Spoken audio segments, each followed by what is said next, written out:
is the Bahamas Tonight, the Northern Edition. Good evening, all. I'm Rolle. As always, it is so great to have you with us. Topping news: heavy police presence in the West End community this morning after a resident stumbled across badly decomposed human remains some 500 feet away from the community clinic. While the identity of the person has not yet been determined, this discovery comes more than 2 weeks after a West End woman was reported missing. Megan Shepherd has our top story. A small crowd gathered Tuesday morning just a short distance from the West End Clinic as word spread throughout the usually quiet community that a body was found in nearby bushes. Officer in charge of the West End Police Division, Superintendent Sean Norville-Smith, says a resident of that area made the discovery after 9 a.m. We received a call from a concerned citizen who informed us that they would have seen a body some 500 feet from the in bushes from the West End Clinic. As a result, police officers responded, and upon discovery, we found a badly decomposed body in bushes some distance off from the West End Clinic. At this point, officers are saying it is too early to determine a cause of death or the identity of the victim. Officer in charge of the Criminal Detective Unit, Superintendent Robert Lloyd, says investigations are continuing. Investigation will be done by the Central Detective Unit to determine what is the exact cause of death. We are still at an early stage of investigation, and soon as the police is aware of what may be the cause of death, I could assure the press will be updated on the matter. Medical officer at the West End Clinic, Dr. Leviticus Rolle, says no information is known at this time, but the decomposed body will be thoroughly examined. Well, at this point, all we can determine is that this is an adult human being. The body is badly decomposed. It would be difficult at this point to determine a cause of death, and certainly that would be investigated. And we're not certain whether this is a male or female. But we hope to make those determinations once this case is in the hands of the coroners. Now, some 15 days ago, 48-year-old Melissa Wilchcombe of West End went missing, and family members have been holding out hope that she would be found alive. Today's discovery, however, came as a blow to her stepmother, Joy Wilchcombe, who says she believes the remains are that of Melissa. Ain't no one can find him up in West End, honey. That's so. That's so. That is so. As it stands right now, we know that's so. She's the only person missing in West End, and that is so. But in the meantime, the police say the identity of the person cannot be determined at this time. Authorities say a DNA examination will have to be conducted to confirm the person's identity. Megan Shepherd, ZNS Network News. A jury has been impaneled to hear evidence in the trial of 4 young men accused of the murder of businessman Christopher Oughton. Valentino Bethel and Nataria Watkins are accused of killing and robbing Oughton and his wife, as well as conspiracy to robbery. Harrison Watkins and Shavargo Colley, aka Sean Colley, are accused of armed robbery and conspiracy to murder. Oughton was the owner of Cash for Gold, which was located in Jairus Plaza. He was shot and killed on January 19, 2013 outside of his residence in Holmes Rock. Now, the case was adjourned until tomorrow morning. Well, the government's new immigration policy has reportedly left a large Haitian community in ABACO reeling as they try to cope with its impact. Our Joan Davis Rolle spoke with residents hours before the policy took effect. Most people really panicking, you know? Yeah, fear and trembling. Knowing that they have to go home. Most of them don't want to go home. I feel like they're trying to get a better life, and killing them back just messing that up. Most of them really scared and panicking. They ain't really know what to do. His description depicts the situation on the island of ABACO just one day ahead of the new immigration policy going into effect. While on ABACO on Friday, ZNS News traveled into the Haitian community of the Mud, and residents there spoke candidly about the new immigration policy announced by the Bahamas government for Haitians to show proof that they're living here in the Bahamas legally or go home. Nothing like we could stop for it now, because that's the government. We can't come here to go against the law, right? So all I want to see like certain people, they want to go, but they don't have no opportunity. Like how they catch them, they come by the house, get what they get, and do they stuff and think. It don't make sense. What I didn't ask for the government to do, just if they put on vessel there, like how on boat, then plenty people they won't go voluntarily. They don't want to go hiding. Now, how long have you been here?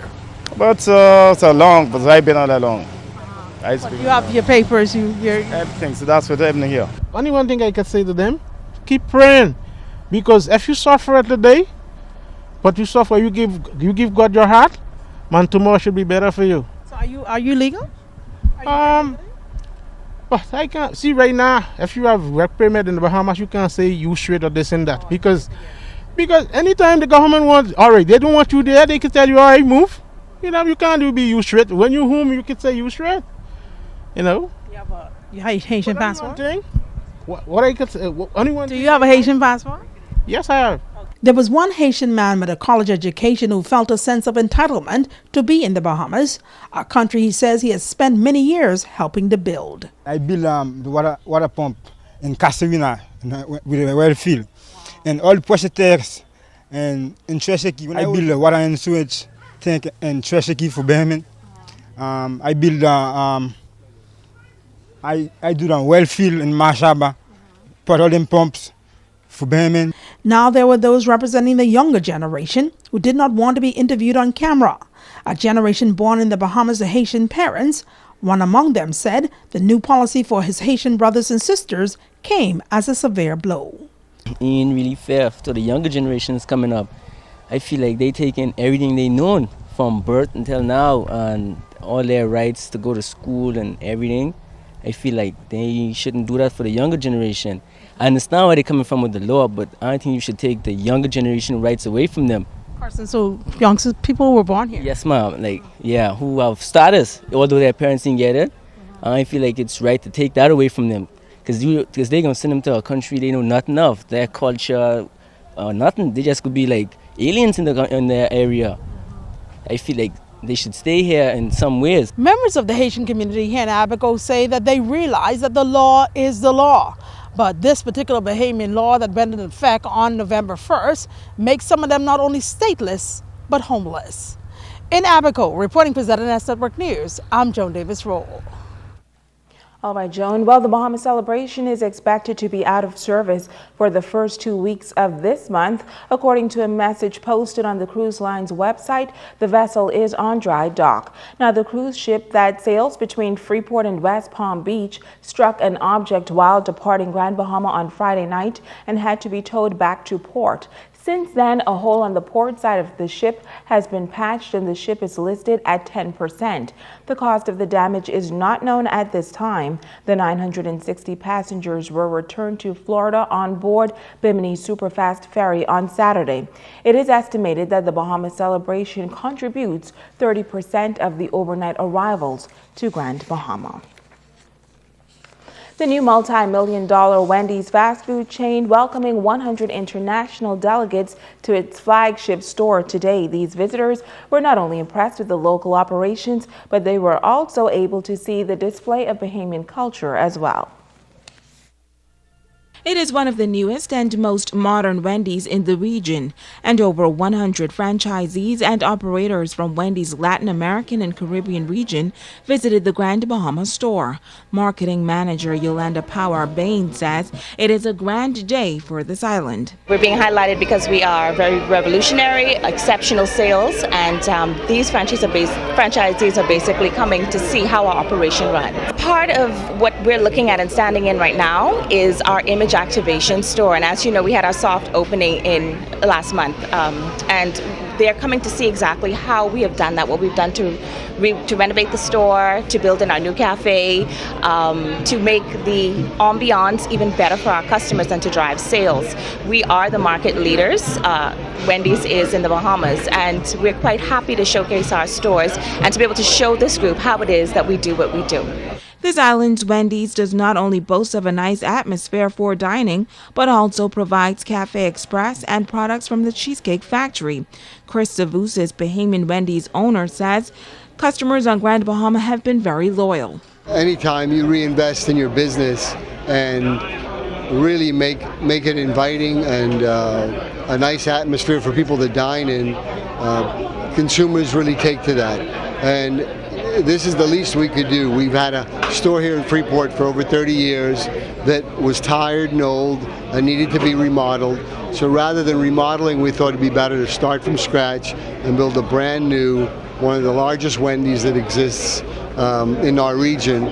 President and CEO of Union Packaging and Paperboard Packaging out of the U.S., Mike Pearson, is excited to be here. We are suppliers to Wendy's International, and we're makers of earth-friendly paperboard packaging. So it's great to see a company, we have about 100 employees, just involved in the global economy. And as someone of African descent, it's nice to be engaged with people of color around the globe. Those 100 delegates also had the opportunity to see a little bit of the country's #1 cultural expression. That even though we are part of the Wendy's franchise, we're doing things our way and still putting a Bahamian feel and twist. And that's why you'll see we've also incorporated a John Canoe Rush Out, native treats for our guests. So while they're learning the business side of how we do things, they're also able to appreciate and see our culture and what it is that we put into the experience that we give our guests here at Wendy's.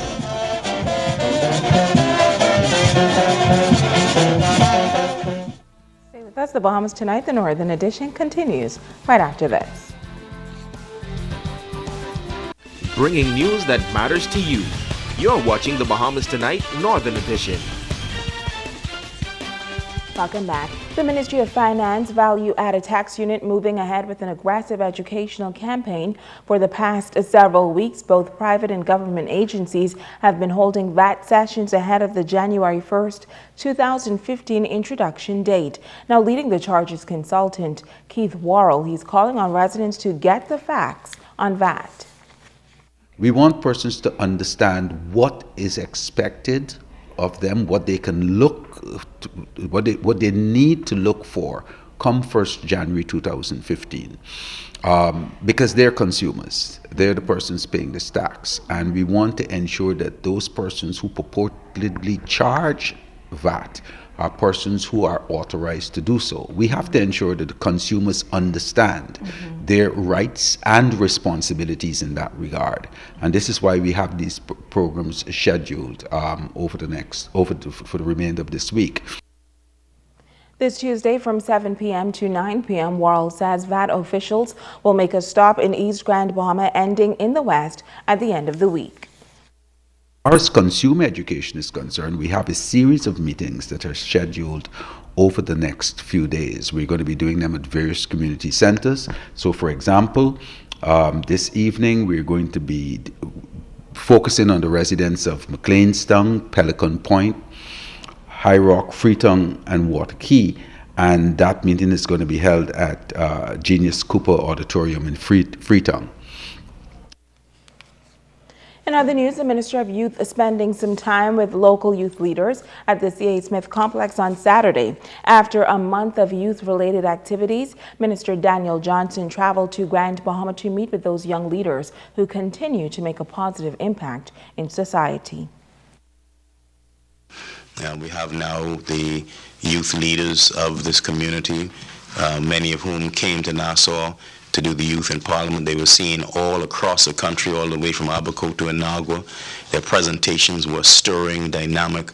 They understood the issues, got right to the point, got a glimpse at the youth policy, but talked to the big issues on the table in the Bahamas. And I just wanted to sit with them to recognize them, one, to tell them thanks for the work that they are doing. They displayed and represented themselves very well. And then two, to find out what you want to do next. And frame the discussion for 2015. Two youth leaders, Jaron, Harvey, and Rashina Campbell, are inviting other young Bahamians to get involved and to help build a better Bahamas. So I think it's time for young people around our age to step up, because we can relate more to young people. We would have already experienced what some of them might have experienced. And so I think it's time for us to share our story to help eliminate them from experiencing some of the same challenges that we might have experienced, because I feel that's our right as Bahamian. Our forefathers did it for us, and I feel as a young person, someone who is probably younger than me, I should share my story to help them better themselves. When I was in high school, I was always involved in something, whether it be JA, ballet, tap, jazz, piano, all of that, simply because I was an involved person, and it made me very well-rounded. I got to know so many persons, and through that, I've grown to know them at my older years. And you'd be surprised how many connections you can make and how important it is to be involved in so many things. Well, some sad news to report tonight. Heaven McPhee, the little girl who was waiting for emergency heart surgery, has died. The little girl was born with tetralogy of Fallot, and the country came to know little Heaven because of her mother's valiant fight to raise some $250,000 to pay for the surgery that doctors said was needed to save her life. Last month, the family held a fundraiser to accumulate funds for the operation, but it wasn't nearly enough for the life-saving procedure. The family even took to social media in a bid to collect the much-needed funds, but was unsuccessful. Little Heaven's mother, Corey Stubbs, confirmed last night that the infant suffered heart failure on Thursday and died early Friday morning. Now, funeral services for Little Heaven will be held this Saturday morning at 10 a.m. at Universal Household of Faith. Heartfelt condolences to the parents and family members of Little Heaven McPhee. Stay with us. Ricardo Liborn has a check on sports when we come back.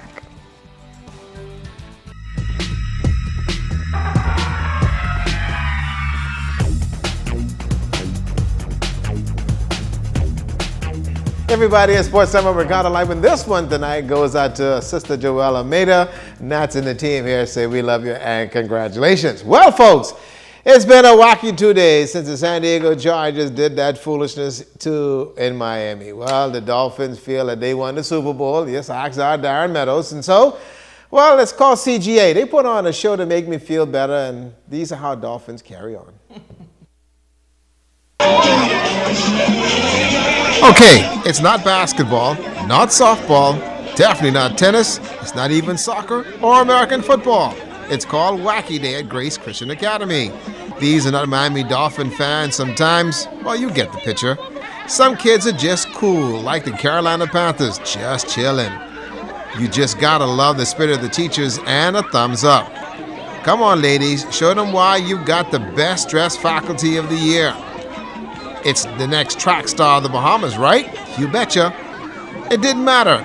It's just a good time, school pride, and fun. Wacky Day tradition is something that we do just to allow the kids to hang loose. At the end of the day, we don't celebrate Halloween or trick or treat. It's just a day where we get together and we laugh, and we just let loose. If you were wondering where your socks are or your accessories went, well, you found it. Okay, Miami Dolphins shout out to San Diego Chargers, and some happy Dolphins now got the kid dancing. Well, thanks to Drew, you caused this. And that's exactly how they was when they won that game on Sunday. Tip-off basketball classic, folks, was a doozy. And I tell you what, and a whole lot more. The Tabernacle Baptist Academy Falcons played an exceptional high level of our basketball and also completed the tournament undefeated and did not go unnoticed. Head basketball coach, University of South Florida, Michael Grant, took in the tournament, and he was impressed in terms of what he saw as far as the passion for the game. We're seeing a basketball culture here inside of the high school gym. I see that the young men are working hard. I see some great coaching. I see some great playing. We now have to make sure that they're going to be academically ready to take on the challenge of becoming a full student athlete. Tell me about your program now, getting ready to start, getting ready back to playing basketball. How do you feel about where your things are going over there? Things are going well. We're here now internationally doing an evaluation of the Caribbean. So we've been all over the Caribbean. We're here now in the Bahamas. We'll be in Freeport for a couple of days, and then we'll go over to Nassau for a couple of days. Well, folks, the First Baptist Church Olympics coordinated was simply a pretty good one. Let me take you to the track so you can see exactly how the church does it when they compete as a family. The First Baptist Church Olympics competition came to a close with track and field at the Grand Bahama Sports Complex. Gideon made a run at the title. Zena Rubin said it was unifying. Solomon House, Dwayne Penniman said it was fun. David House team captain Ron Nelson said it was all about the young people, and that's a reason to celebrate. In sports, it brings camaraderie, fellowshipping, competitiveness. And it also adds to the church too. Those that are followers, a lot of times they become members. It's great. I think we'll be doing pretty good. Right now it's out really for fun, win, lose or draw.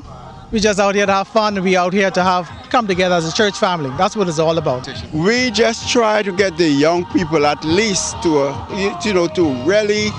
really associate with one another, that they could really learn Christ more than they do. Because we have the church. We have to try our old people. We have to make sure the children get brought up in the right way in the church. Great strategy for the house captains was all about the numbers, who will surface as the winner. Pastor Keith Russell was impressed with the competition and the unity also in the church. It gives the church folks an opportunity to get together outside of the four walls of the church and let their head down and engage in some friendly competition and fun all around. And the health aspect too now. Oh yes indeed, yes indeed. They keep themselves in shape. In fact, leading up to it, a whole lot of folks start doing some more exercises and whatnot to make sure they're sort of ready for this day. So it goes well. Little Janelle Ward also competed and she celebrated her birthday. Happy birthday, Janelle. I tell you, all those guys had an awful lot of fun. And Sister Maida, congratulations to you. That's a look at sports tonight.